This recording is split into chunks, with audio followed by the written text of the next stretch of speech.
It's another Wednesday night. A little chilly outside here in the Treasure Coast of Florida. Yeah. A little warm in here, though. A little warm in here. Welcome, jammers, to Jams and Cocktails. Cocktails? Oh, wow. Sorry, I've been the wrong show. I've been partaking. Jordan got home, and we had a little drinking powwow, and I might have had a scotch or two before we started this thing, but let me start again. Good evening, jammers. Welcome to Jams and Cocktails. We are live tonight, as you probably know. And I am your host, Brad Brock. And tonight, you guys, we're going to take a stroll down the road to Memphis. That's right. With our guest and very good friend, Mr. Mike Faurot. That's me. That's right.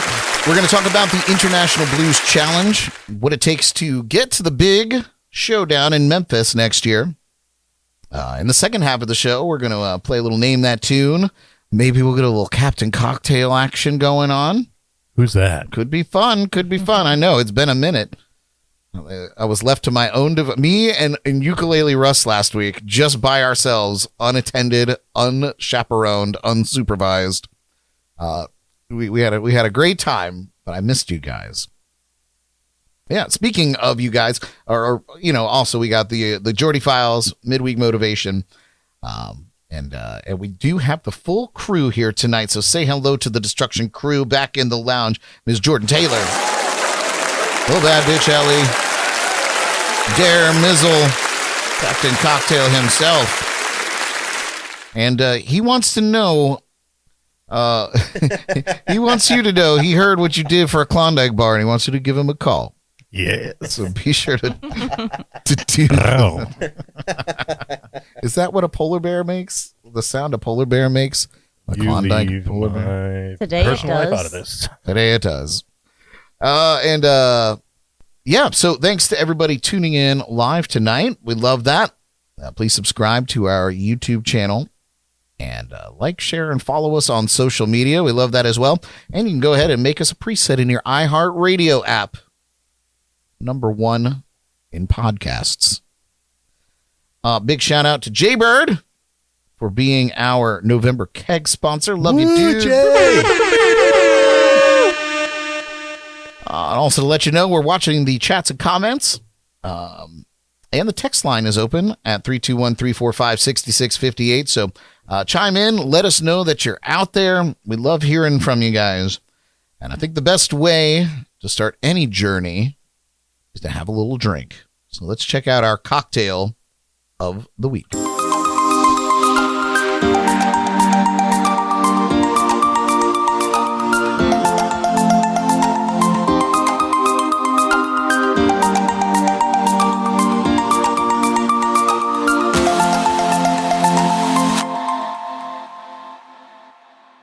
Tonight, we're paying tribute to the home of the blues with a cocktail that's equal parts kick and cool, the Memphis Mule.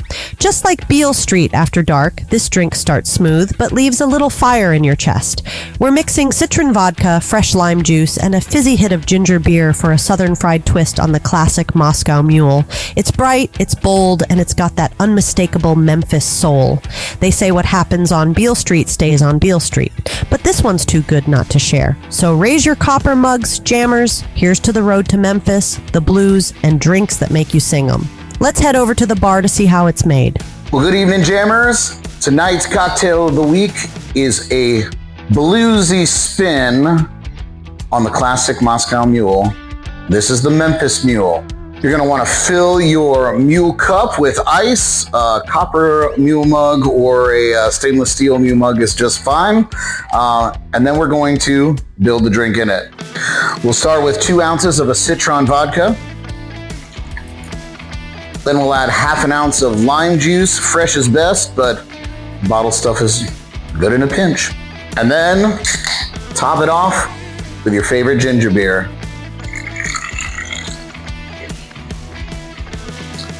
And there you have it, your Memphis Mule. Cheers and enjoy. And good luck to Mike Faurot on his road to Memphis. I'll see you in the lounge.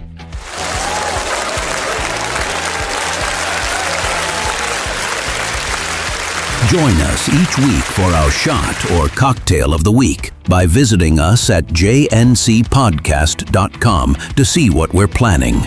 Then tune in on Wednesday nights to have a drink with us. Do you have a recipe you'd like to see us try on the show? Slide into our DMs on Facebook or Instagram and let us know.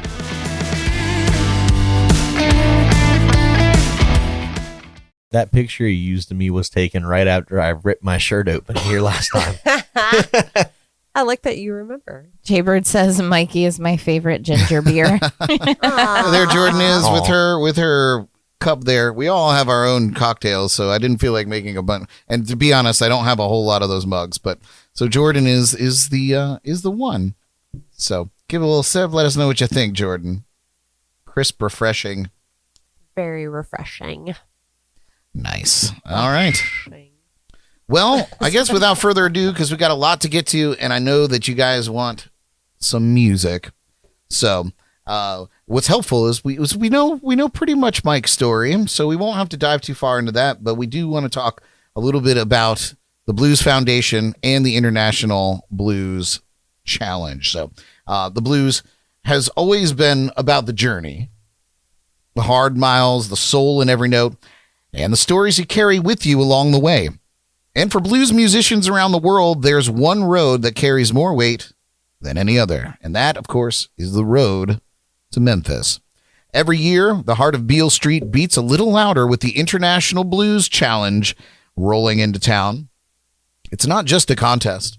It's a worldwide gathering of the best emerging blues artists from every corner of the globe, all coming together for 1 week in Memphis, Tennessee, to share their music, their hearts, and a little piece of where they came from.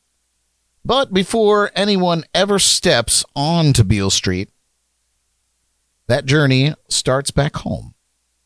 Across the country, local blues societies, all affiliated with the Blues Foundation, hold their own competitions to find the artists who will carry their banner to Memphis. Winning that local round isn't just a feather in your cap, it's your ticket to one of the most prestigious showcases in blues music. Once you get to Memphis, it's a full-blown celebration. For several days, the clubs and bars along Beale Street overflow with talent, hundreds of musicians competing in the band and solo duo categories, while the air buzzes with seminars, showcases, jams, and networking events. It's a week-long event where party where legends are made, friendships are forged, and the spirit of the blues is alive on every corner.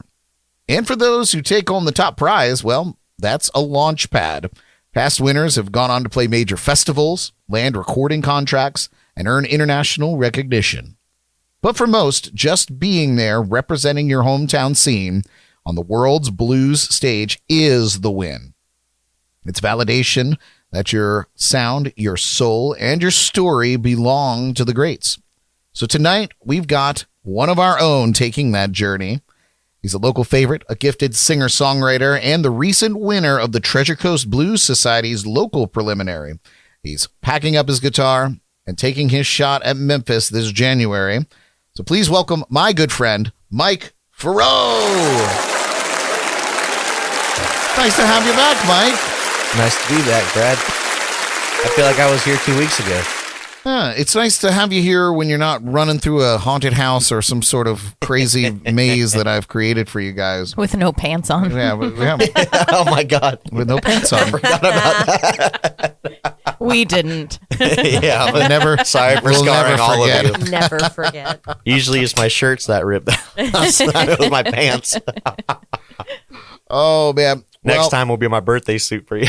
Oh boy. I won't even dress up. Don't. Yeah, why not? us. Why not? We'll all be a nudist colony. Just coming to the door in a Flasher's trench coat. Oh my god. All right. Well, Mike, first off, congratulations again. Thank you. Very, very cool. I know I've said it a billion times now, but I'm so sad that we weren't able to be there in person. But I did watch all the videos while we were trolloping around the Mediterranean. But I had no doubt. So congratulations. That's okay. You were the one that needed to have the doubts. We'll give you the fire. For people who might not know, what exactly is the International Blues Challenge? What does it mean to be heading there as the Treasure Coast solo representative? What does that mean to you? Yeah, no, I wanted to compete last year, because Kevin told me about it, and I saw his whole trip, and I was like, that looks like a lot of fun. I want to do that. And I was at a church retreat last year, so I couldn't go. They told me it would end at 9, and that started at 1. So I was like, I got this. They meant 9 p.m. at night. Oh, boy. I didn't know till I got there. So as I'm at the church retreat where you're not supposed to have phones, I shot Kevin a text saying, hey, I'm not going to make it. Sorry. But this year I planned specifically for this. And, I'm only 25, so it's not like I've lived a lot of blues. But I love the blues, man. It's something that it's one of the few genres of music where you can listen to a song and get a vivid picture for what's going on in that person's life or what's going on around them at the time they're singing it. I mean, you can't make that up. Like, Taylor Swift sings about, her 85 heartbreaks or her boyfriend's penis. Sure. But, you listen back to that stuff, and that's real struggle. It's hard to find stuff like that nowadays. Hard to have a pishka that big. Yeah, exactly. But God. Oh, sorry. But no, the blues really is a genre that transcends genres. It's relatable. We all have hard times, even at 25 years old. Lord, nobody wants to know about my 25 year. It was rough. Yeah. So listen, as somebody who is well beyond my 25th year now. Well beyond. Thank you, Ellie. Underline. 25 was a rough year for old Brad. So, I guess you're fortunate that you could look back on your 25 years and not feel like it could be a blues song, because my whole life is a blues song. You know what I'm saying? I got you. But I guess to answer your original question, it's you know my story and how I came back over here and all that. I'm not gonna get into any of that. But like when you're at the local level that we're at, sometimes it feels like that's kind of it, and you're stuck in this circle of, okay, I play these bars, I go home, I go to sleep. I play these bars, I go home, I go to sleep. Sure. And the thing I love about the Blues Challenge specifically is that its primary focus is on originals. And for me to be able to go out and play my originals at some place that isn't Martin Arts Fest or some place that isn't, Riffs and Rhythms Fest, which I loved both of those things, and I love playing for both those things. But it's when people are going somewhere specifically just to listen to what you've created and what you've done, and then they like it. And, I'm now leaving to go to Memphis with this trust that, okay, this kid's music is good enough to move on. This kid has meaning behind what he's saying. It's not, I guess I've kind of had like that imposter syndrome with some songs where I'm like everything I've written about, well, except for like 2 songs that I've written just for shits and giggles, but like everything else I've written about has come from my 25 years, even though they've been great and I wouldn't change much. I write from how I'm feeling in the moment to where I want to be and stuff like that. And for people to be able to listen to that and understand that what I'm saying is sincere and that I wanted to share my story with the world, it's cool to be able to take, this hometown pride that I have. I've lived in St. Lucie County, I've lived in Martin County, and now I get to go represent both those counties but go play with people that are my caliber or significantly better, which I'm excited for the significantly betters, because, you're only as good as the people you jam with. Sure. And, and like, I love jamming out with like you and with Kevin, because I know there's so much I can learn there. Not just you and Kevin, but like everybody. Right. And I can't wait to go to Memphis and see the other level. Like, yeah, I'm going to go there with the competitive fire under my ass, but like, I'm so excited to see everybody else. I can't wait. Oh yeah, dude, it's gonna blow your mind. I guess the closest thing I have to that is doing the blues cruises, and where I was a musician on the ship, but when they come on board, we're out of work, we're now just, witnessing. So to be able to, for 7 days in a row, a whole week, like you're going to get to do, just every day you wake up, you go to breakfast, like one of my favorite memories is sitting down and having breakfast with Taj Mahal, who was ancient at that time, and that was a decade or more ago. Just this guy that's been legendary to me forever, eating eggs and toast, just real people, it's and then to go watch them play, it's like, oh my God, I'm gonna hang it up. And I guess to continue on with that, I won't, log on stories for too long, but I don't know if I've shared this yet on the show. I might have. But my first ever gig as a solo musician or as a duo musician was at the ice cream shop. Sammy's dad and Sammy walked by heard me playing on the sidewalk and asked me to come play the ice cream shop.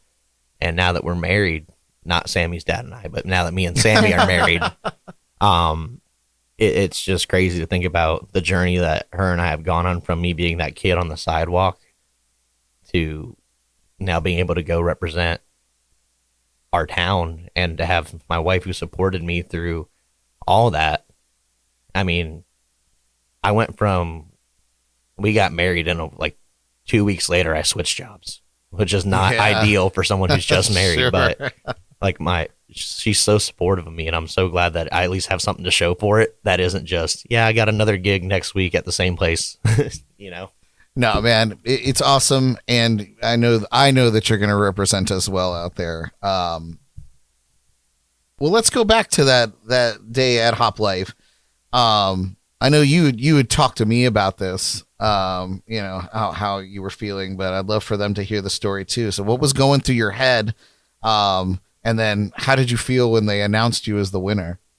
Oh my God. What was going through your head when you were getting ready to perform? How were you psyching yourself up? And then how did it feel?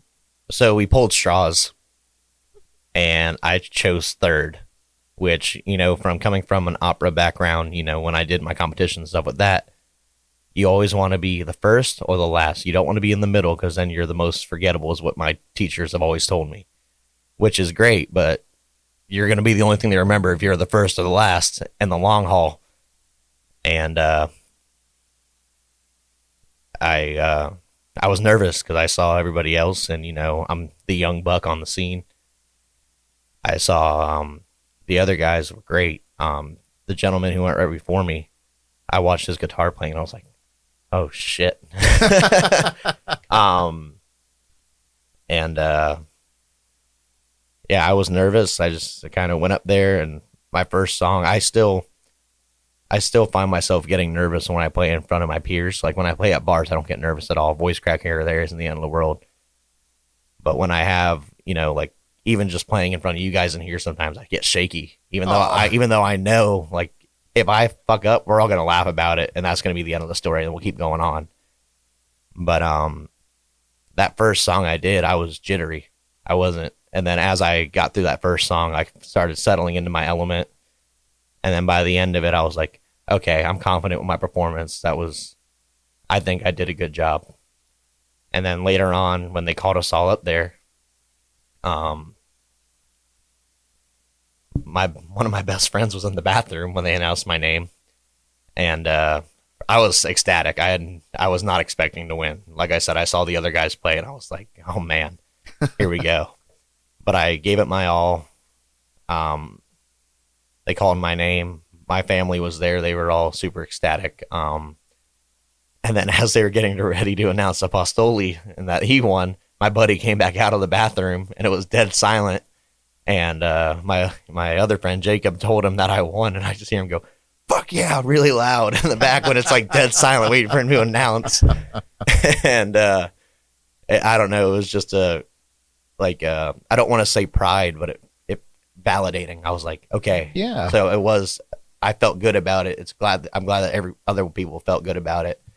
And it was really cool being able to see the judge sheet afterwards, because I got to see kind of what, from a critical lens of what they what they thought of the performance too. Oh, good. That's cool. That's Yeah. cool. You got to look over that. Yeah, and That's Yeah. literally my next question. Was I was going to ask what kind of feedback the judges had for you, and how do you feel like that helps your approach to going to Memphis? Because this is the preliminary, so obviously, it's a whole other world when you get up there. So how do you feel like that feedback is going to help you up there? I have a habit of speeding up a lot when I play, and one of the judges wrote, "I'd love to hear you sing a slow blues," which I have one, and I sang it, but because I was nervous, it kind It of was a mid tempo blues. yeah, exactly. And then I got to see like where they score. It's from 1 to 10. 10 being like you're ready to go play a major festival, 1 being like get off the stage. What are you doing? Yeah. And I got 8s for almost everything, and then I got 1 9 on the feel, and I was very happy with that. I was like, okay, cool. And but now I know what I need to work on from a critical standpoint. Just take my time. I know what I'm doing to an extent. There's a lot I have to learn, but for those specific songs that I've written, I know what I'm doing. Take the breath, take it in, play the music I have written. Yeah.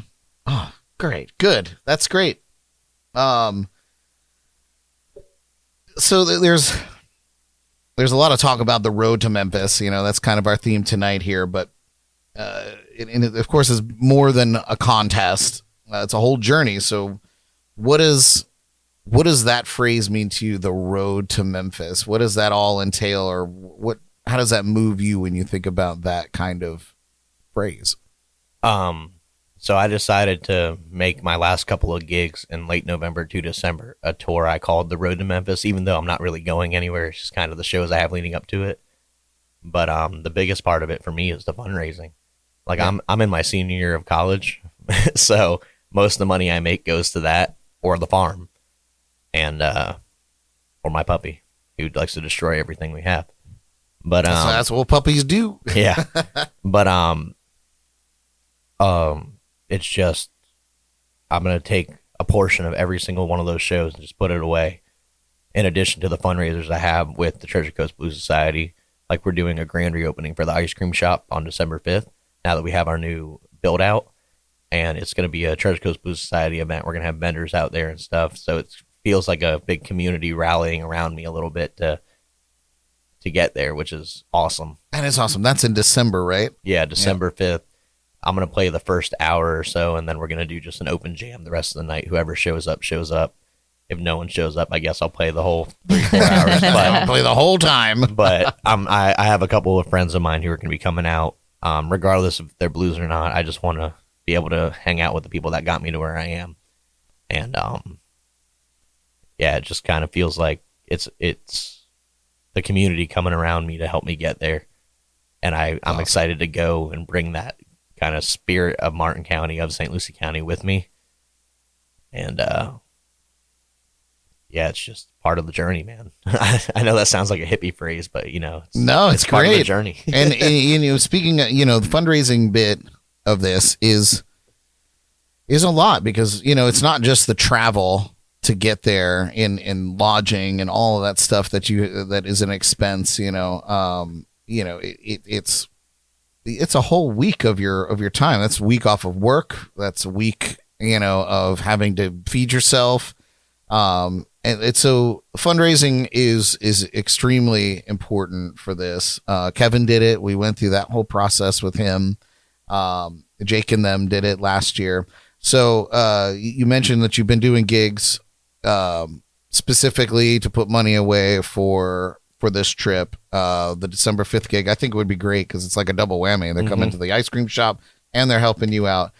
So yeah, what is it? You touched on how you feel about the community coming together for you. So especially the Treasure Coast Blues Society, who are putting together events for you to fundraise through. So what kind of things, how have they been involved in your fundraising? And what does that mean to you? So I know we have December 5th at the ice cream shop. I think it's December 28th. I have Hop Life. That could be the very wrong date. I'll check it when we go on a break just to make sure I got it right. Don't write it in your calendar just yet, folks. Yeah. Don't write it in your calendar. And then there's the big blues pick. That's December 28th. the blues picnic at Terra Firmata, where both me and Apostoli will be playing. And then I think the Hop Life one might be the 21st. Anyway, it's been really cool.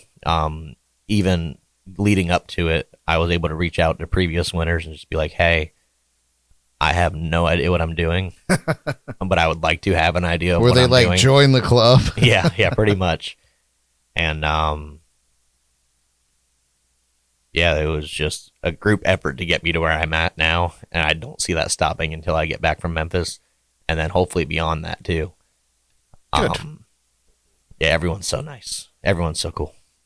That's awesome. And so for fans that want to help support you, maybe some that are not nearby or family, that's how do you have like a GoFundMe or a Kickstarter or a Venmo or something that they could send money to? So I have my Venmo. I said it last time I was here. GoFundMe doesn't like me. I had like $1,000 raised on it a while back for an album that I wanted to produce, and I couldn't withdraw any of it, so it all got refunded back to everyone who put in, which I'm glad it did, because then I would have felt like shit if it just sat there and I couldn't get it. So I do have my Venmo. It's Mike 4 number Mike 4 letter O music, all one word. And thank you, Jaybird. Not only the keg sponsor, but he also pitched in towards my trip to Memphis last time I was here. Jaybird! Jaybird's a real dog. And yeah, as of right now, I just have that, and then the portion of the tips that I get from each show I've been putting away. So as long as I can pay my bills, the extra stuff that I don't need is kind of getting stocked up. Yeah, no kidding. Jay actually wants to know, he's tuning in tonight. We love you, Jay. By the way, the green apple shampoo, mint. That's what's going on here tonight. I decided to let it fly. So thank you for that, Jay. And look, no flakes, baby. Anyway, back on track here. Jay wants to know, when is the gig in Memphis, and will it be live streamed? Do they live stream it? Do you know? I have no idea about the live streaming part. I do know that I'm sure somebody in my group is going to take videos whenever I do go up. It is the week of January 11th through 17th. I have no idea when I'm performing yet. That's all I got right now. Fair enough. I know. Stay tuned, Jay. I know where I'm staying, and I know where I gotta go. I don't know what days I'm Bring playing. it over. There you go. Thank you very much. That's a good snapshot. Bring it up just a little bit, Derek. Up. There we go. Yeah. Perfect. Thank you very much, Derek. Nice. Closed captioning brought you by Brought to you by Derek. Oh, good. And Ellie put that in the chat. The date. Very good. So I guess let's switch gears a little bit and talk about Mike the artist. Your background, fascinating. We talked a little bit about your sidewalk busking, and being a touring musician, maybe not in this vein, but you have definitely done some traveling and performed, even singing a mass at the Vatican, which is awesome. So how do experiences like that shape what you're doing now?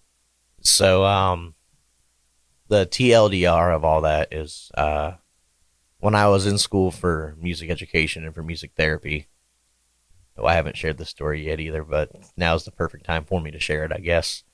When I was going through the classical training and stuff, I got involved with the basketball band because the tuba player for the basketball band ended up getting sick and not being able to play, and they had no one that night. And the jazz professor at FGCU was also the basketball band director, and I was just in the lobby, and I said, I play tuba, and that was where that started.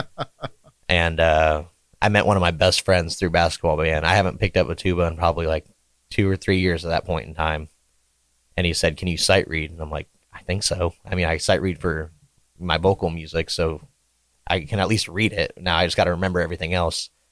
And he gave me all the basketball band music about 4 hours before the game. And I'm sure I sucked, but it was fun. And But you were there. I was. You were there, and they weren't there. And so I started doing that, and I met one of my best friends through that. And he ended up taking me to blues jam nights over in Fort Myers, and that was my first experience with the blues. And one of my first times going up there, I sang Margaritaville because I had no idea what else I was going to do. at a blues jam, and they made so much fun of me.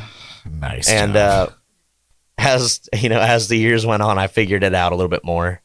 And when I came back here is when I really started getting into, not classical music. I love classical music. I could put it on and listen to it for hours.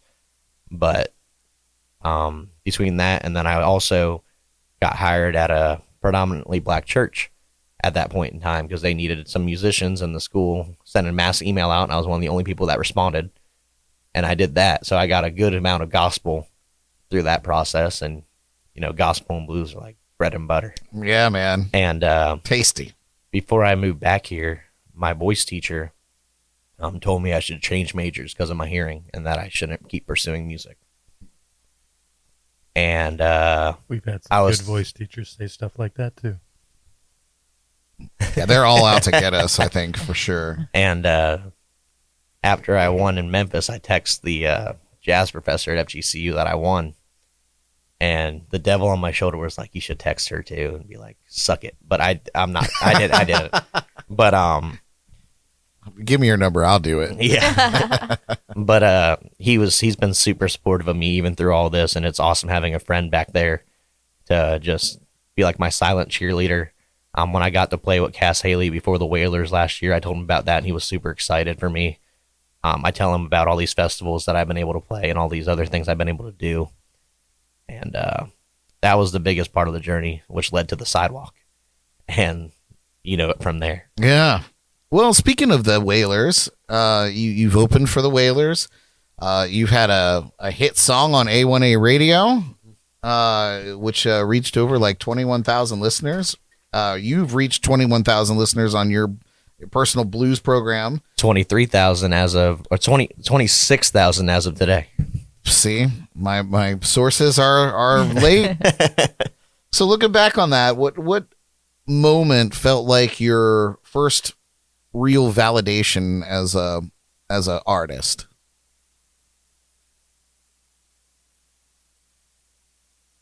The crickets go loud. Yeah, thank you. I truly think that my first real aha moment was the winning the blues challenge. Really? When I really felt like, hell yeah, I made it. Before that, it was a lot of people just being nice to me and letting me play with their bands, and some performances I wish I could do over again, but it's my first like solo victory was that. The song on A1A Radio was one that I got hired to sing on. I did not write the song. I didn't do any of that. But the gentleman who wrote that song, he's awesome. He's so much fun to be around. I love working with him.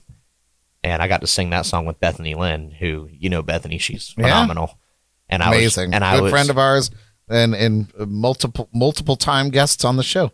And I was just background vocals for that song. So I really don't feel like I could take credit for it. But the winning the blues challenge, and I told Sammy this too, that was like my real I did it moment. It's what music isn't a competition. We're all kind of in the same boat, I guess. But it is things like that are very validating because I don't know. It's tough. Like I'm not a huge fan of like American Idol in terms of what it is, but the careers it's launched and the breaks it's given to people that might not have had one otherwise. I'm totally down with that. And so for things like the Blues Challenge, to get your music heard by people that want to hear it or are interested, and then being paired up or compared to your brethren, mm-hmm. In a friendly way. I don't think anybody was super butthurt about, not winning, taking home the gold or whatever happens there. I could see where that would be very validating to be like, I am worthy. And I have always known, Mike, that you've been worthy. So it's nice that an experience could make you see that. I think it's very cool. you are also, because this is not the end of your accolades, you're also nominated for a Performing Arts Award this year in Martin County. So what does community recognition mean to you compared to competitive recognition like the IBC?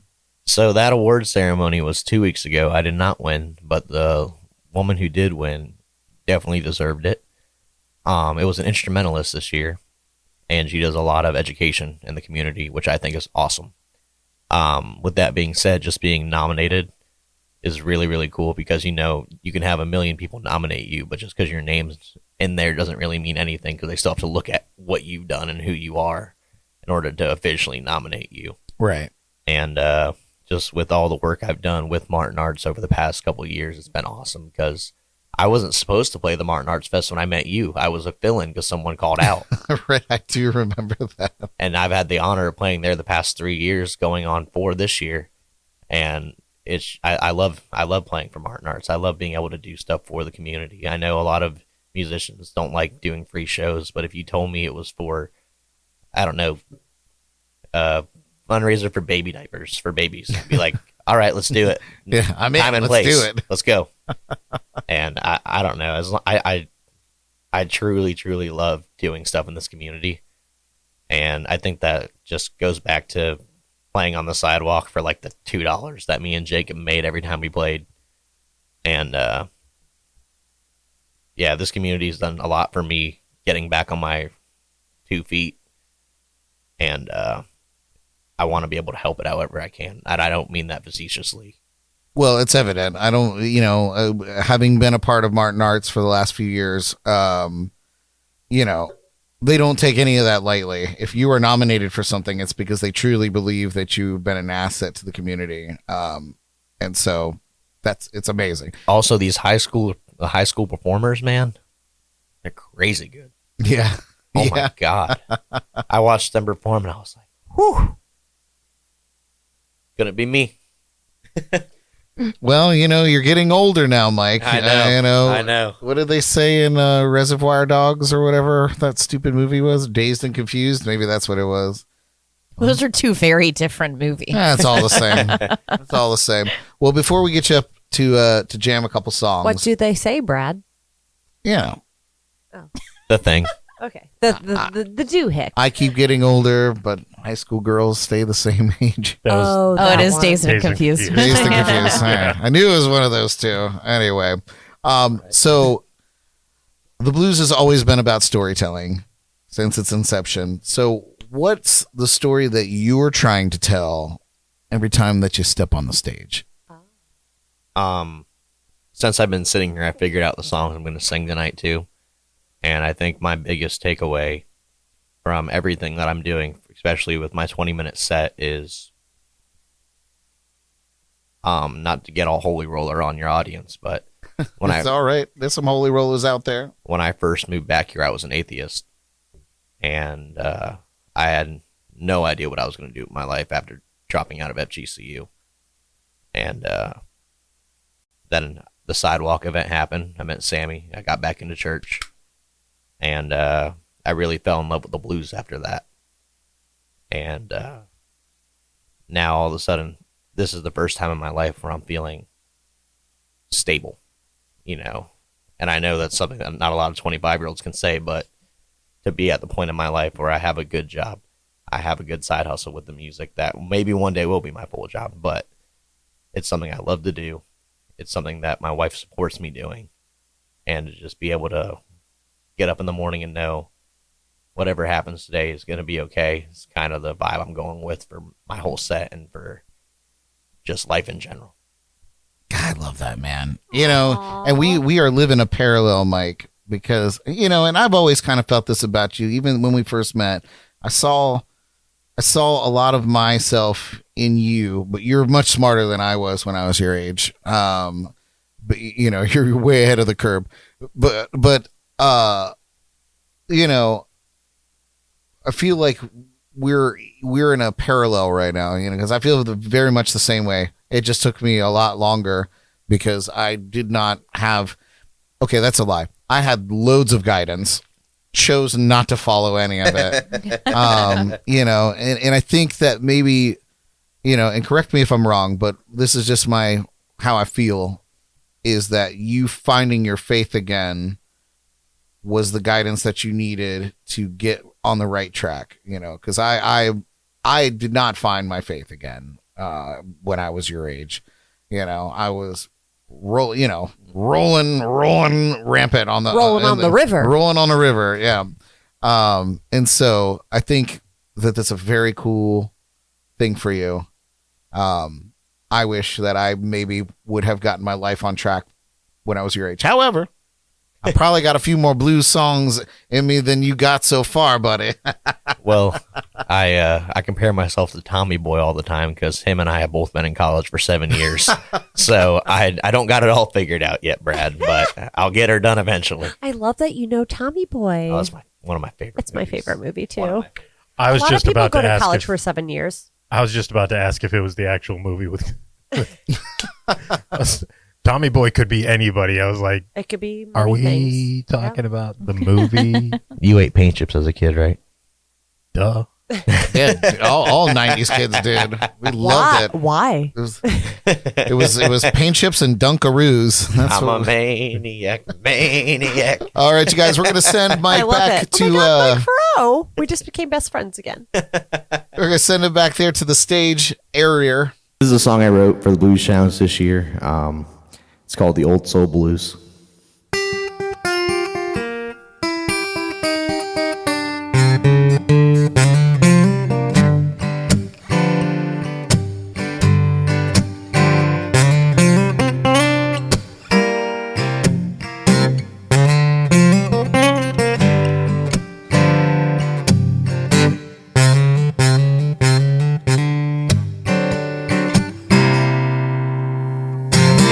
Up in the age of cellular phones, big brother in your pocket, you're never alone. Seen a lot of farms turn into hotels, and Wall Street is happy, their pockets are doing well. I've been told that's just the way it goes, but that ain't me. I ain't got a lot, but at least I got it honestly. No, that ain't me. I got a little farm on a little piece of property.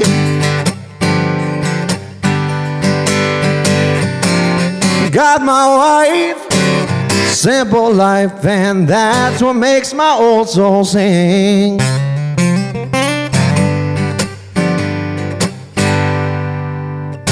A $10 coffee, a $5 roll. No thanks, I got my own eggs to fill my bowl. Them radio songs are all copy and paste. I don't give a damn about your millionth heartbreak, but there it goes, clogging up the stereo. But that ain't me. I ain't got a lot, but at least I got it honestly. No, that ain't me. I got a little farm on a little piece of property. Got my wife, simple life, and that's what makes my whole soul sing.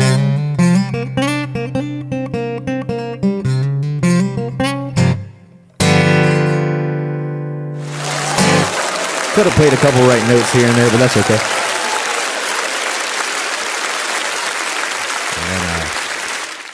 We're not advised to do a lot of cover songs when we go to Memphis, but this is the one cover song that I've been doing for a while, and you might have heard this song a million times, but I promise you haven't heard it like this.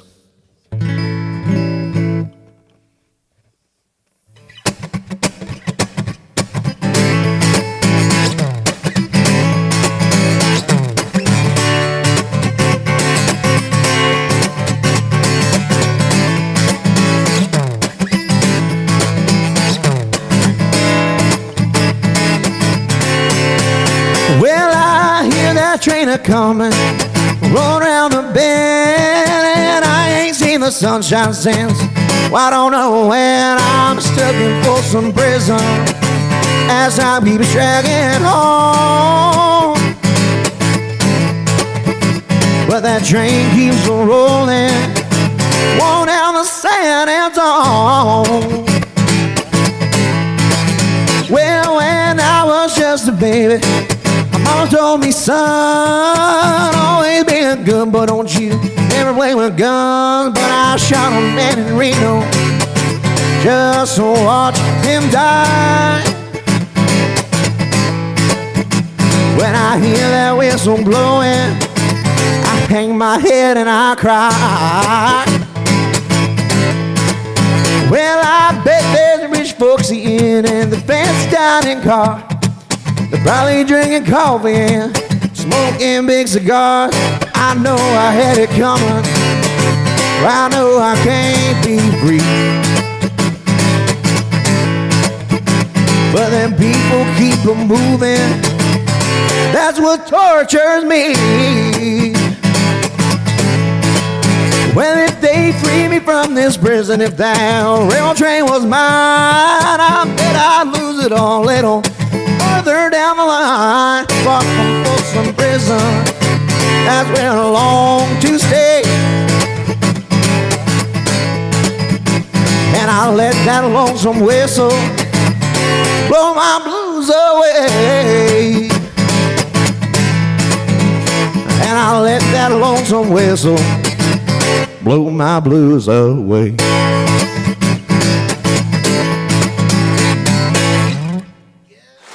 Thank you. Sure.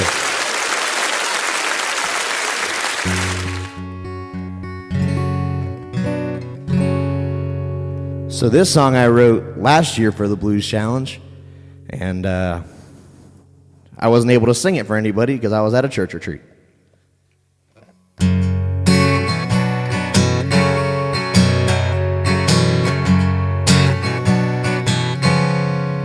Actually, I'm going to change the vibe. I lied. This song I wrote right before my wedding back in May. And it's not a blues song, but with the theme of everything else, I think it fits. This song's called Monsters.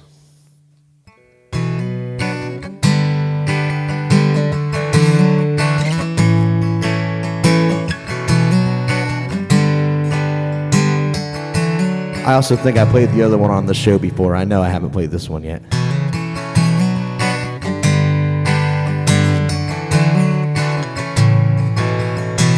Red and blue lights flashing as he stepped out of his Ford.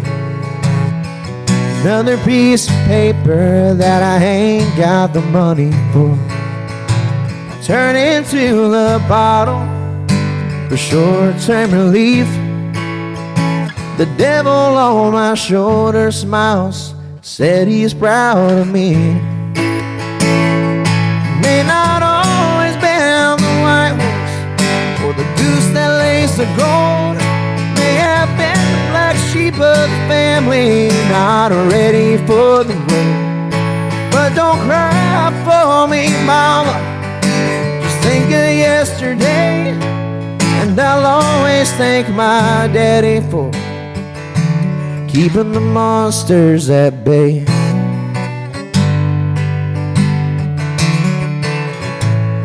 Now I know Grandma won't find it funny, the stories that I'll tell. She likes to hear about her straight-A student with a dorm room for his cell.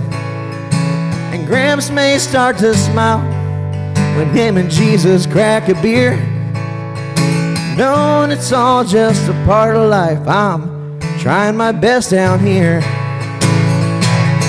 May not always been the white horse or the goose that lays the gold. May have been the black sheep of the family, not ready for the road. But don't cry for me, mama, just think of yesterday. And I'll always thank my daddy for keeping the monsters at bay.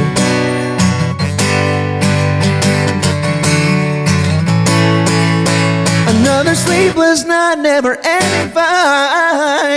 Year after year, broken homeland sees not sown. This roadway seems so drear, and this highway we've been traveling, sharp turn at every mile. The sun came over the horizon when she walked down the aisle. May not always been the white horse or the goose that lays the gold. May have been the black sheep of the family, not ready for the road. But don't cry for me, mama, just think of yesterday. And I'll always thank my daddy for keeping the monsters at bay.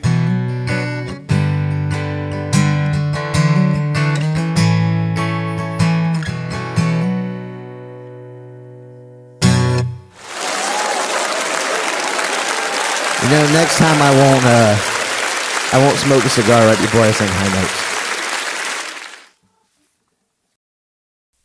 All right, we're going to bring Mike back over to the table. Nice job, Mike. Nice job, Ellie, there on the camera. Whoop, whoop. All right, yeah. I got just a few more questions with you, Mike, and then we're going to take a little break, and we'll get on with it. That last song is just beautiful. I remember you played that. Jesus, Ellie. You didn't know how to rotate it. How do, she says. You want to turn off, baby? Come on here. Let's just do that. There we go. No longer need you. Your services are rendered. You played that song when we did that songwriter round together, right? Mm-hmm. Yeah. That was the week after I wrote it. It's so crazy. So I was the only one wearing in-ear headphones, right? Mm-hmm. Because I'm princess. But it was really magical to be able to hear all the performers right in my head, like I was listening to you all on an iPod. But that song stood out to me. That's the shit, man. That's what the judges saw and they're gonna see in Memphis is that real shit. That's real shit. So it doesn't matter how old you are. You got soul, baby. And I'm serious, man. It's in there. And so in that vein there, so when you get to Memphis, what are you looking most forward to? The performances, the networking, the energy of Beale Street? Like what's your biggest anticipation? I can't wait to watch other people perform. Yeah. That is one of my favorite things to do. Whenever Sam and I get a night off, we try to find where you are because I love watching you play. I also love fucking with you while you're playing. Yep, that's true. But or bringing me fried okra. I don't think I never forget. Yeah, I'll never forget that. But I love watching other players perform because it gives, not that I'm stealing their riffs or anything, but like I just love seeing other people in their element. It's such a magical thing to be able to look at everybody do what they love. But you should be stealing their riffs too. But good. That's you're gonna vibe. It's gonna blow your mind, bro. I know. It's gonna blow your mind. And then to be there and you're a part of it. You're not just a spectator. It changes everything, you know. I promise you I'll play the right notes when I play that song in Memphis.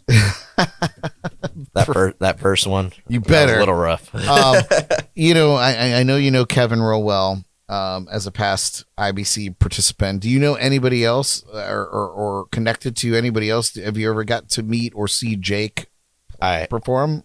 So I've seen Jake perform. We're talking about Jake Walden, by the way. Yeah, I've seen Jake perform. I don't know if he knows me, but I know back when he used to work at CMEX, Donnie also worked at CMEX. Oh, yeah. So me and Donnie would be on overnight concrete pours together, and we would just talk shop the whole time. And it got us through the nights fast. Donnie Howard we're talking about. Yeah, we would get there at 8 o'clock at night, and we'd be there until 8 a.m. in the morning. And we would just talk about some of our favorite musicians, and Jake obviously is incredible. And I don't think I've ever had a conversation with him, but I love his music. I've seen all of his videos with Rain Cat and stuff. He's great. Crazy talented. Yeah, Yeah. absolutely. Well, good. So beyond the competition, how do you hope the experience shapes your career? And what doors do you hope it opens up for you? I've always told a lot of people this. Like I did the local musician thing full time for a while, and it was great. But I like being home. I like being able to spend time with my wife, and hopefully one day we'll have kids. And I want to be able to spend time with my wife and my kids. And I am more than comfortable with where I'm at right now, being able to play music where I can and to be able to provide an honest living for my family. Now, if I go to Memphis and something incredible happens and someone offers me a ridiculous amount of money for something, or just in general, if someone ever offered me a ridiculous amount of money, it would be something I would consider, but I'm not the kind of person to just drop everything tomorrow and go. I would have to really think about it. I would have to sit down and understand that what I'm doing now in that moment, if I leave, I'm not going to have the same level of comfortability I have right now. Sure. I can go off tomorrow and someone can say, here's $100,000 for your first single. We'll pay everything. And then that blows up in my face and I lose my job when I try to come back to town. And then I'm back to square zero. Now, if I have to spend the rest of my life digging ditches and doing nothing else just to making music on the side, as long as I can provide for my family, that's what I'm going to do. And if someone ever offered me a guarantee where, hey, look, I promise you and your family will be taken care of for the foreseeable future, if you come and do something with me for, I don't know, a year or two, then that's something where I could think of. But I need to make sure that no matter what, my family will be taken care of before anything else. I hear you, man. And that's how I'm looking at any sort of offer. And I got to be honest with you. There ain't no offer like that coming at you, baby. I know. You know, that's Sinatra didn't even get a deal that good. I know. You know, it's so. That's a quote, by the way. I think that's a quote from. Now, if someone told me tomorrow, hey, I like Dazed and confused. From I think it's from Ray.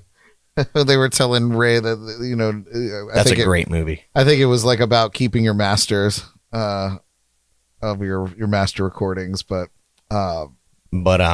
if anything, if someone ever heard one of my songs was like, I want that song, great, that's fine, but just know that if you want it, I need to make sure that I can get something out of it. That way my family's taken care of. God forbid something else happen. I would sell somebody every song I've ever written tomorrow, bowl away, like no second thought about it, if they can confirm that my kids will have a college fund one day.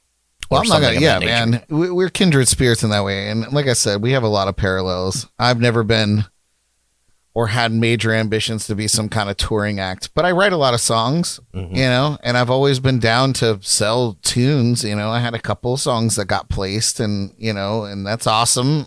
I wasn't a millionaire out of it, but it was cool, you know, it's you know, something to put on the old tally board. But, you know, there is business in being a songwriter. And you write songs and you do the thing, and then you go home.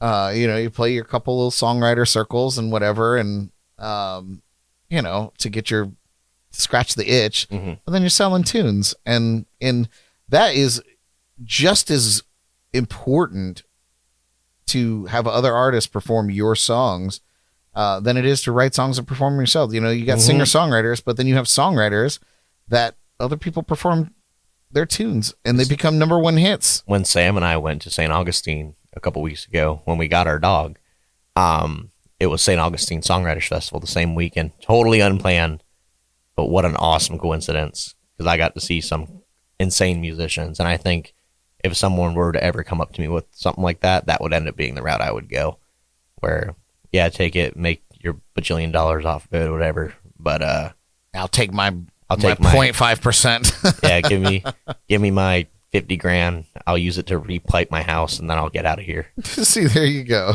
There ain't nothing wrong with that. So, I'm just reading through here real quick.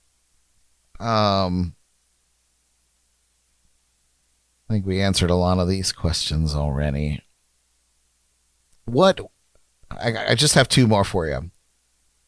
What would winning in Memphis mean for you? Like, you've already said that you're not really concerned about, blowing you up to be, a major touring artist. You would much rather raise a family and do your thing. And I totally respect that. I feel that in my bones. Now, if someone offered me enough money, they'll never do it. They'll never offer you enough money. I know. That's why it's wishful thinking. They'll say you'll get a percentage of what you make. Yeah. And we'll get the rest. Yeah. So with that being said, and that being stated, what would winning in Memphis mean to you? One of my biggest ambitions, especially over the past couple of years, I've dove more into blues.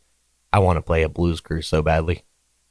If I could get to that point. Blues cruise? I want to play one so badly. And, oh my God, just to be able to be around all those other guys. I mean, just in Memphis alone, I've seen videos of some of these players from past years who've gone to Memphis, and their skill level is awesome.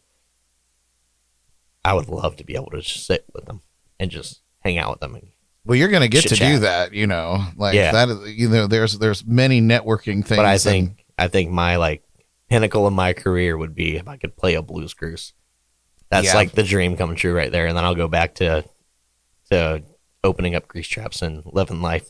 Well, let's make it happen, me and you.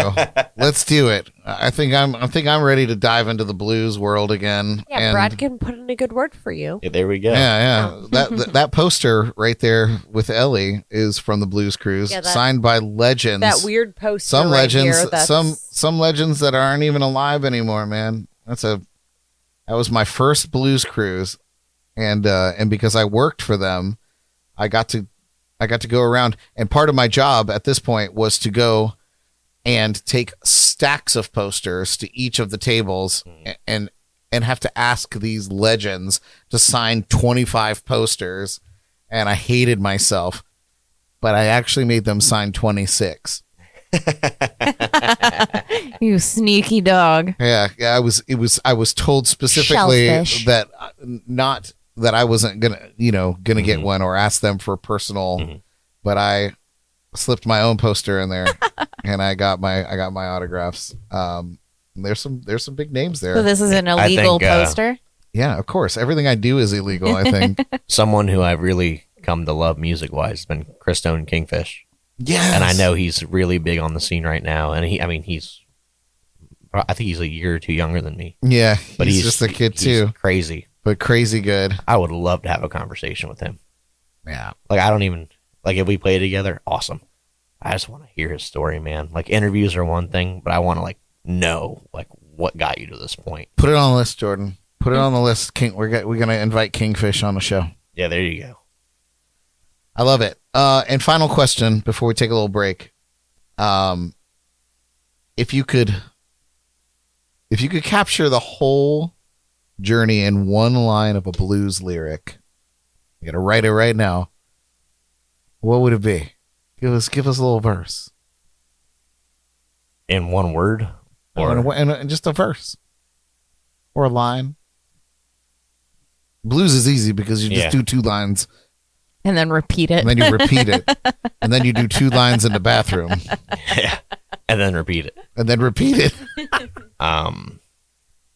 Well, so I guess with when I sang for the Treasure Coast Blues Challenge, I did one of my favorite gospel songs as one of my blues songs.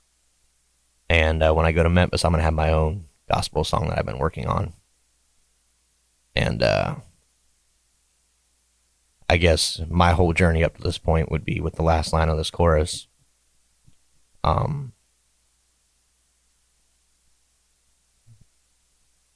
Would be, because of that water, my soul will be set free.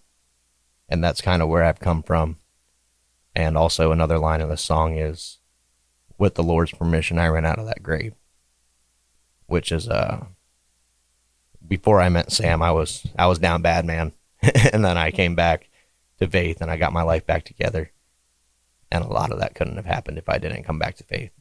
Which I'm not trying to wholly rule anybody out here. I understand everyone's got their own journey with whatever they believe, but that saved my life. I truly believe that, because I probably would have been in a ditch somewhere if I didn't. I love that, man. And I'm very proud of you. You know, we've known each other for a few years now, and you know, it was always post Sammy. You know, you were getting on the right path when we met. But man, you know, I am glad that you found what you were looking for, so that you could become the man that you're becoming. Very proud of you, Mike. I know, as the big brother you never wanted. As a little brother you never wanted, I appreciate that. And with that, as a brother Ellie definitely never wanted, I appreciate that. With that, you guys, we're going to take a quick break. We're going to come back with some fun segments. I think we're going to come back with a Captain Cocktail. We got to name that tune and all that other fun stuff. Mike is a regular on the show, so he knows the drill. Yeah. And once again, his Venmo is Mike the number 4, the letter O, music. So if you want to send him a little jingle for that trip, he's going to need it. We'll be right back. This is Jams and Cocktails. Jams and Cocktails will return in a moment. But first, a shout out to our November keg sponsor, Jay Bird, our #1 fan. Thanks for keeping the beer flowing. Would you like to become a JNC keg sponsor? Reach out on social media and ask how. Now, back to the jams and the cocktails. Captain Cocktail, he's amazing. Captain Cocktail, when he's shaking, mixing up your favorite boozy treats. He's gonna make your happy hour sweet. Captain Cocktail, he's pouring them strong. Captain Cocktail, come on along.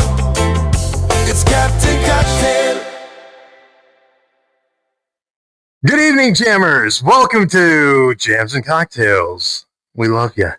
Captain Cocktail tonight, we're going to make a blackberry smash. We're going to start off with a little real blackberry syrup. Going to add just a little bit here, about 1/4 ounce. Going to add some simple syrup, about 1/4 ounce. A couple of splashes there. I'm going to take some limoncello, do about 1 ounce of that. Use it to rinse all the syrups out. And then I found this new, delicious Jack Daniel's blackberry whiskey. So we're going to use that. You guys know how much I like the Crown flavors, so I figured I would try the Jack Daniel's flavors as well.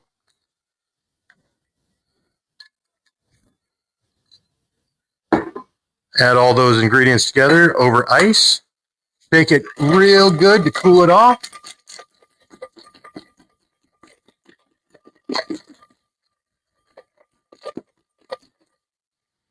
One more for good measure. And then strain it over fresh ice. Normally you would garnish it with some fresh blackberries or maybe a lemon, even a lime peel, but that is your blackberry sour. Brad, you ready to try it? Oh, yeah. I did say I was going to try this, didn't I? You did. All right. Came out here. Oh, it smells really It's smells delicious. It smells like a fruit roll-up. Maybe that's what we were doing. It's something. We couldn't put our finger on it. Oh! So good. Bro. Okay, so what it smells like Hawaiian punch. Mm-hmm. But it doesn't taste like Hawaiian punch. It's dangerous. Bro, that's crazy good. That is Captain. I was producing. I was being a producer. This is the Tennessee Blackberry. Yes. Or the Jack Daniel's Tennessee Blackberry.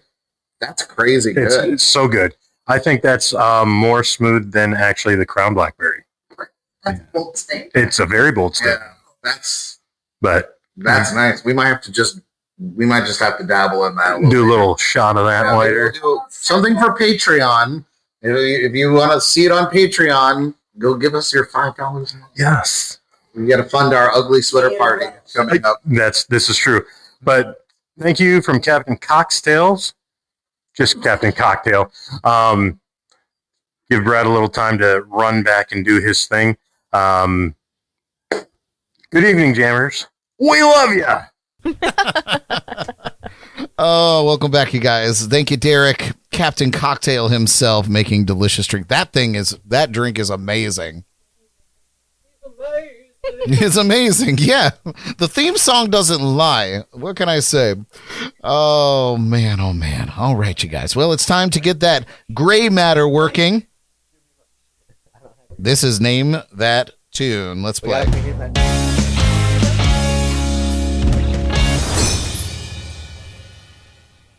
Yes. Name that tune.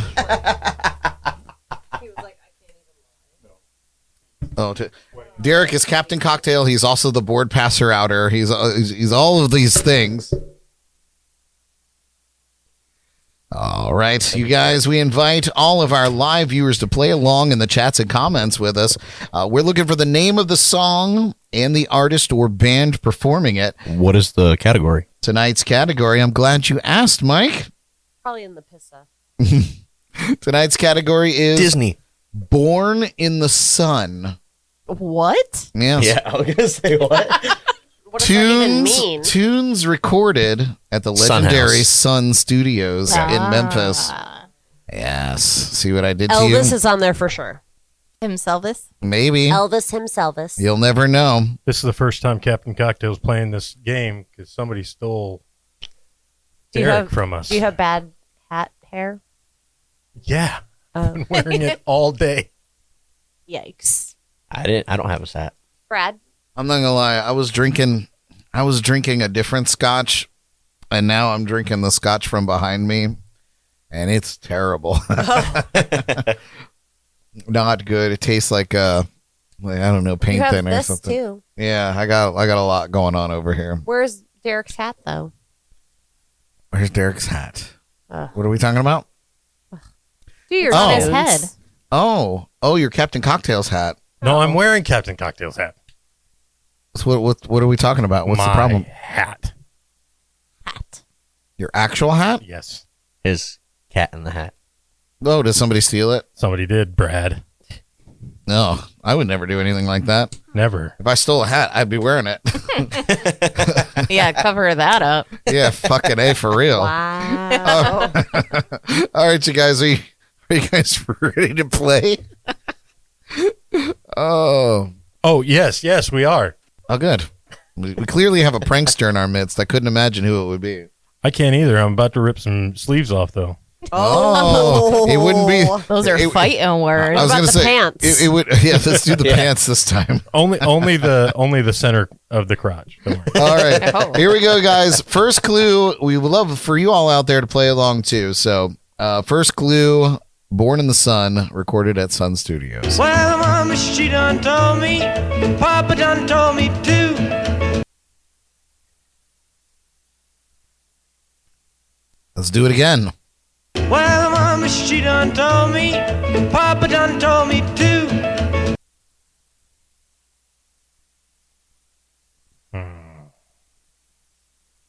I'm not even going to act like I know this one. Jordan, I'm very disappointed in you. Does he have a connection with Bob Dylan? Oh. What? I don't know. Oh, no. Oh, no idea. You're taking after Steve the Bruce here. I see. All A deer. You should have drawn a deer. right. Jay Bird, you got the artist there. What do you guys have here in the lounge? Oh, damn it.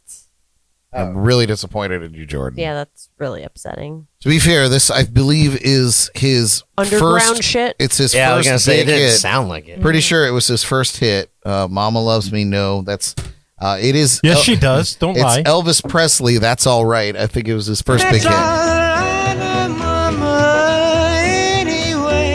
How did you not get Elvis? Elvis. And she even said before we started the game, Yeah, she Elvis called is it. definitely on this list. It's okay, babe. It was his first hit. He had not really figured out his sound yet. His voice. Yeah. He didn't learn how to curl his lip. Yeah, he didn't have not the quite. quiver. Not quite. Oh God, I hear myself doing the tongue click, Oh no. and so it just every time I do it, I'm like, oh, that's one more thing I got to clip out on the. Yeah, I go in and I manually clip out all of our mouth noises. You guys, You're gonna hear me hitting my glasses on this microphone a lot. Yeah, I fix all of that stuff. So if you ever are like annoyed with us during the live stream, Try again because tomorrow. because of our mouth noises, listen to the re-upload. It's much more enjoyable. All right. But maybe they like that. Jaybird said You know, like Jaybird the said people Elvis eating has stuff? left the podcast. Alicia said never heard it. Oh, come on. That's the one. All right. Well, next tune. I think you guys shit! Wake up, it's beer 30. That was loud. Really loud. Oh, That was good. Get it, Faurot. I'm gonna rip Ellie's sleeve off. Get your. It's better on you though. Oh my God, Ellie. She had it the whole time. The whole time.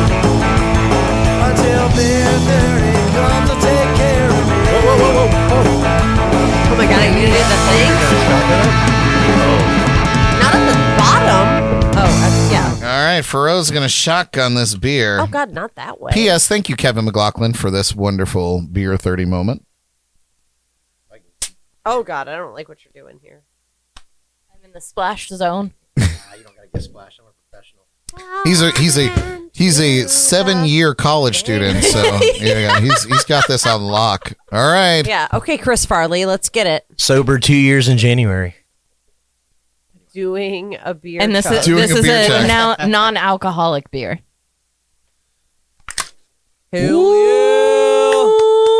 And that's how you do it, folks. That's how you do it. Good. Good. Now smash Holy it on your forehead. No, I'm Christ. just kidding. Don't do that. Okay, Mike. Yeah.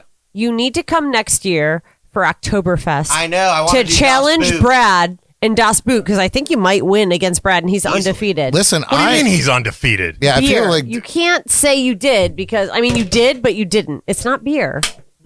Derek 'Cause always beer gets is shit for gross. this every year. I know. I mean you did beat him.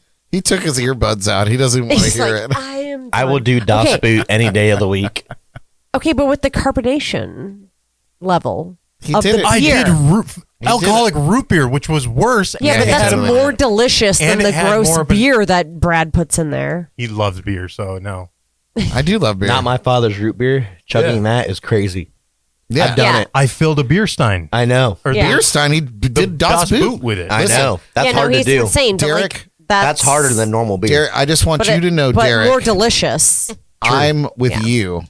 I thought that was badass that you did that. Thank you. It is, but you have to go beer for beer. It's even more badass. You don't have diabetes Anyway. after I chugging mean, all that. you're the winner, but Michael, like, you have to, are invited to. because he did that in like 1 second. That's disgusting. I mean, impressive, but disgusting. You are You're like- invited to Das Boot next gotta do year. it. I hope Game you come. on. I mean, like you're the new challenge because you're the old hotness. You're the new hotness. Oh my god. Okay, Poor digging, Derek. digging hole. Never mind. Okay, love I you. quit. Let's go to the next song. Okay. I quit. Jordan has been waiting her whole life to talk this much. Just so. Moment like this. American Idol. Next clue. Are we on the? We're only on the second clue. This Oh, is okay. Hurrah! No shirts. Put it back on. Put it back on. I'm not. I'm not He's following. like, I don't know suit. where it is. I can't see. Oh God, I'm blinded. I'm too white. I'm too white. That's too much nipple for 9:30 at My night. shirt off. Do you guys have any bleach I can put on my eyeballs? Yeah. Did you not already? You guys are The insane. bleach isn't on there? On my eyeballs? Well, I couldn't rip my sleeves that? off this time, so I had to do something. Proud of you. I'm still proud of you, Mike. I'm Thank a you. little concerned, but I'm proud. Sorry, I didn't say I had good mean mental anything health. of it, but I would love to see you, and you, Das In a Boot, three-way. next, yeah, taking it all With the butt plug. off. Not until I face Ellie in. Yeah, because Ellie missed it this year. It's got to be gluten-free beer. Gluten-free bullshit beer. Free beer. And Yeah, I don't my know about root chugging beer. that. Yeah, this is an IPA too. That might be rough. Is it good? It is good. Let Brad try it. All right, why don't we get on with our lives here for a minute? Let's go back to the and because I want to try it too. Work its way around town. yeah. here. So don't drink them all. When in after dark, we'll try. What is it? 5.7? What's going on there? 4.1. So baby And my bitch root beer beer. was 5.9. Just saying. Mine's like What is it? 0.01. 4.1. My height. Oh, okay. That's good. My height. All right. So second song now. Christ Almighty. Sorry. Next clue. You shake my nerves and you rattle my brain. Too much of love drives a man insane. Hopefully, it's a little easier. Ugh, what scotch did I even put in that decanter? I don't know. It sits out here all day. You shake my nerves and you rattle my brain. Too much of love drives a man Did you insane. cheat? You fucker. It might be doers. And that's my first cuss of the day. You. Mother. He died. You. He died a couple years ago, right? The guy saying Stuckler. that. I'm pretty sure Jerry Lee Lewis is still alive. Oh fuck! I'm an Brad, asshole. I really did not mean that. you're an idiot. Idiot. God, I'm stupid. Oh, very nice.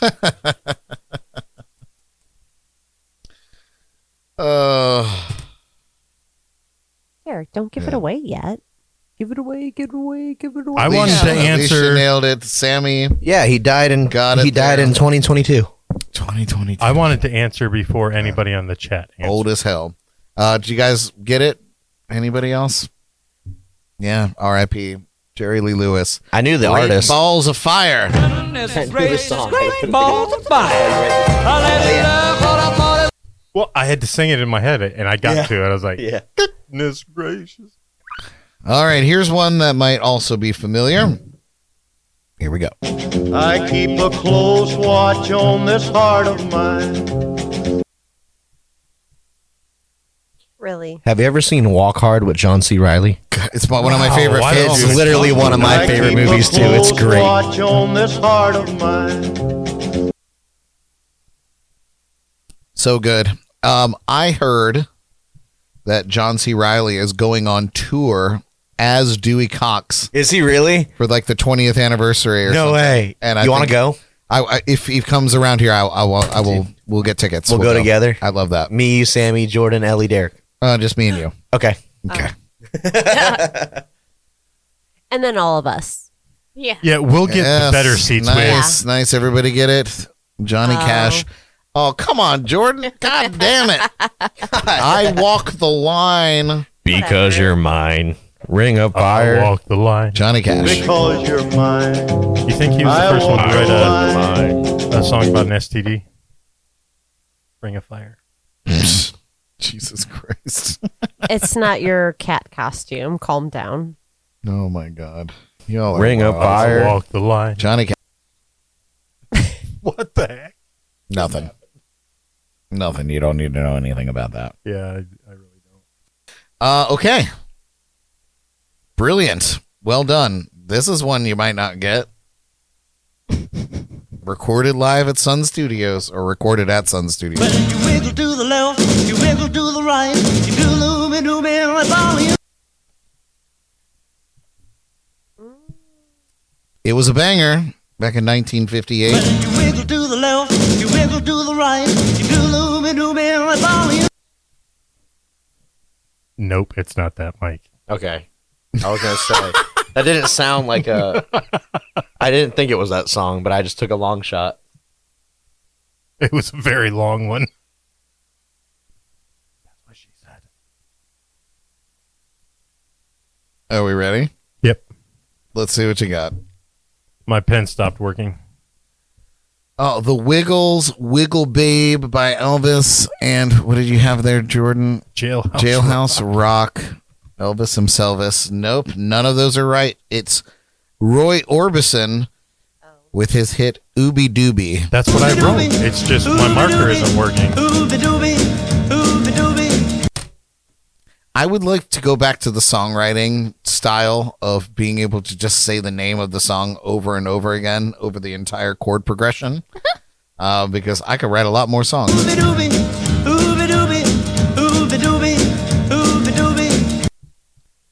And I love Roy Orbison. All right. Nicely not done. Last song. We all are. Last song. Can you use your right hand? Jordan, we're doing a show. You can ask all of your own interview questions on your own podcast. Oh, this is my podcast, partially. Did you just realize I'm left-handed? No. You just want to see me suffer? Yeah, I can use my left hand. I'll write left-handed. I'll write for you. left-handed, too. Oh, my God. This is a good one. All right. I guess we're doing a thing.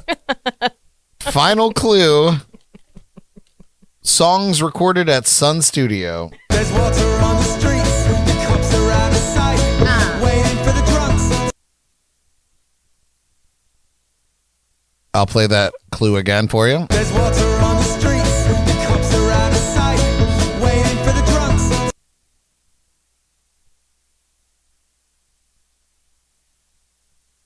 Everybody is working real hard here in the lounge. I forget what they renamed the song. I remember the original name. I will accept the original name. Okay. Or I probably shouldn't do that if that's It's not that. Okay. It's not that. And it's not Bob Dylan. Could be Bob Dylan. It wasn't Bob Water Dylan. on the streets, the cops are out of sight, waiting for the drunks. Jordan. That's why I changed my What's it called? Oh, wait, that's not what it is, but... It was originally called... All right, let's see what you guys got. It was originally called The Banger. Not the Soggy Bottom Boys, Jaybird, but it could be. Original name, Flogging Molly, not Flogging Molly. Who do you think you are? Killbillies. It is the Killbillies, Jordan. I had the Killbillies. It was originally called The Banger. It was, yeah, they called it The Banger when they were here on the show with us. What's it called? Yes. It's called Law Abiding Man. And by Killbillies who are from here. They're local artists. They have their own podcast, 561 Music, and they were guests here on our show. Is that right-handed? Yes. And they did record the entire album, Back to Basics, at Sun Studios. Left-handed. Nice.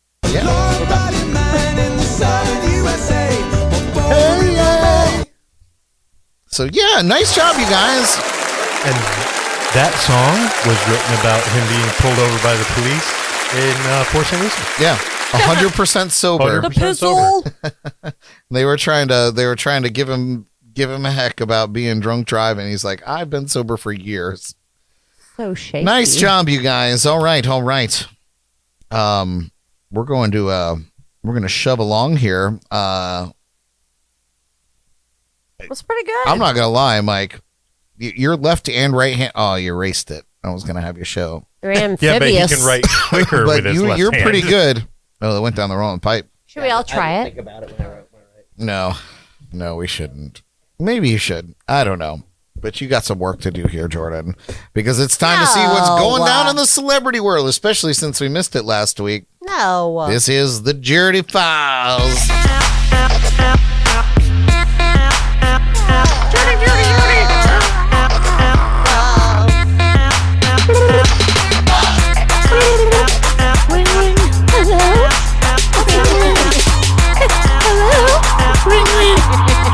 Okay, but go quick.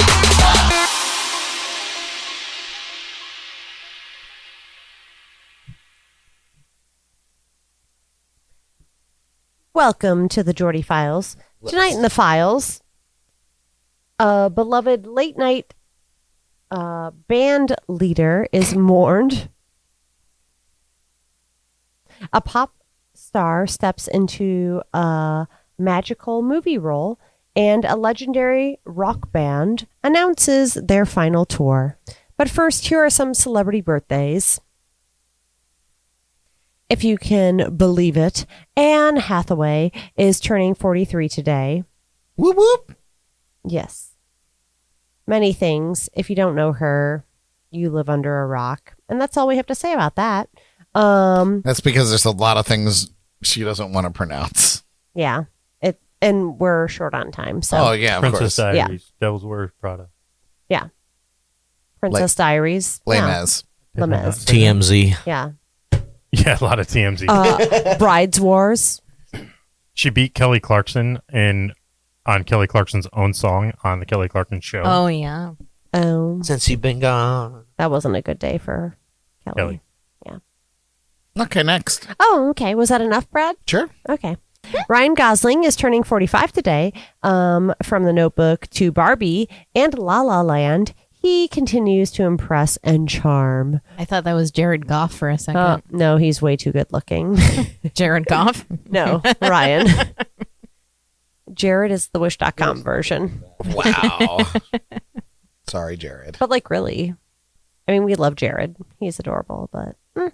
Omarion is turning 41 today. He is the R&B star who had a bunch of bops. Still beautiful. And then Wallace Shawn.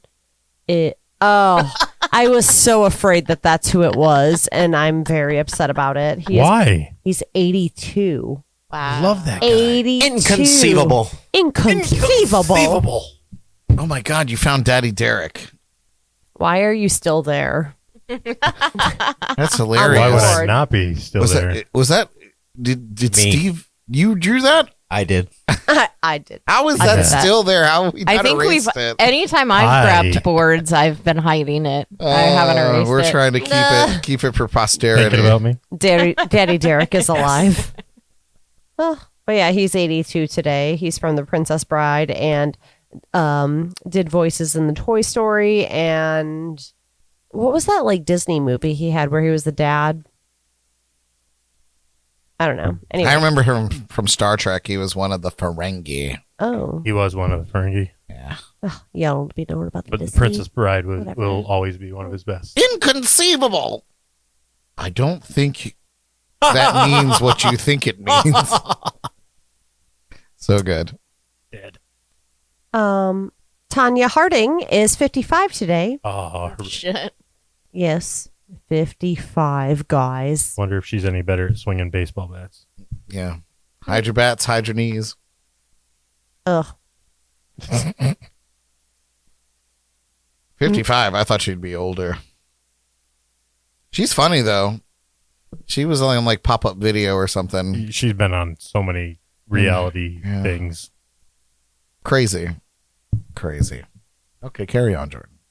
I'm probably going to butcher the next name, so I'm just going to call her Karen from Will and Grace. Megan Mullally is 67 today. Wow. Ooh.